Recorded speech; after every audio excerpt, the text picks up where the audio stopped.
We come alive through our guilty pleasures. Within them contains a piece of ourselves we often hide from the rest of the world, a piece we're ashamed of. We fear exposure because we fear judgment. So we take anything that doesn't fit the mainstream, a celebrity, a piece of literature, certain music, or a style of clothing, and bury it only to be dug up when we're alone. When we do choose to reconcile with our guilty pleasures, we discover true emotion in being involved in what makes us smile embarrassingly or cry secretly. I believe in order to achieve genuine happiness in our lives, we need to embrace what we hide from the world and bring to light what we keep in the dark, because only then can we live a life of pure and complete emotion. Right now, guilty pleasures are like our shadows, a part of us, but only during the right times. As Dave Grohl once said, "I don't believe in guilty pleasures. If you like something, like it." These little details of our lives are what set us apart and define us in a unique space. People say to be yourself, but there's an underlying subtext that says just not your whole self. And those are the words everyone sees. Being honest about our passions can lead to discovering what really lives in our mind and soul. Be yourself. Be your heart, not just your body.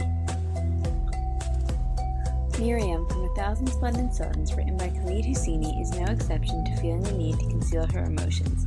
She finds immense joy in Jalil's stories of her childhood and his successes in the city, but she can never show it, for her mother finds Jalil to be a fraud and a liar and completely disapproves of Miriam's fondness of him. Even Denver from Toni Morrison's Beloved, a girl who has never even had an opportunity to find out who she is, has a secret she can't share. Her emerald closet serves as a place of solitude and isolation, and the only place Denver feels safe and free. Ernest Hemingway's character, Jake Barnes, in The Sun Also Rises, became a prime example of what happens to people when they have nothing left of them to call their own. He didn't know passion or pleasure, for he drowned originality in daily consumptions of large amounts of alcohol. He relinquished his right to individuality. In the end, he was just one of millions who gave up control of his own destiny in order to preserve his reputation among those who are lost. As little kids, our personalities shine through different aspects of our lives, and we're not afraid to flaunt them. We select a favorite color. Our different talents develop. Nobody cared what TV show you watched or what video game you played, and you certainly didn't care even if they did.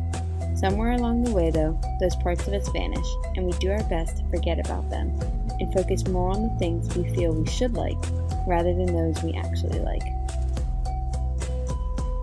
But whatever it is we're afraid to share, it's those same things that define us in a unique space.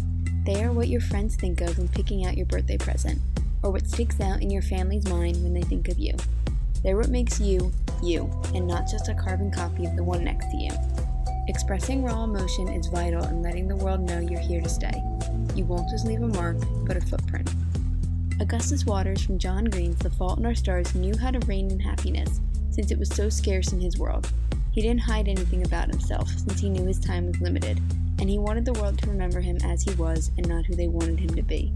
He divulged in anything he wanted to, whatever brought him joy, whether that was putting an unlit cigarette in his mouth or endless video games.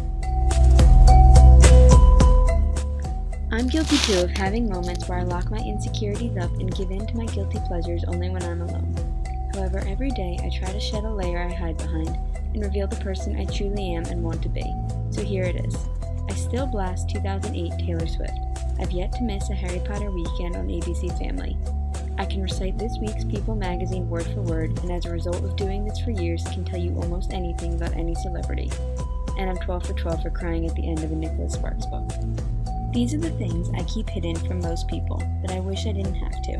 They may seem small and insignificant, but it's in doing these things I feel the most relaxed. Everyone has their own list, and it's time that they are brought to life.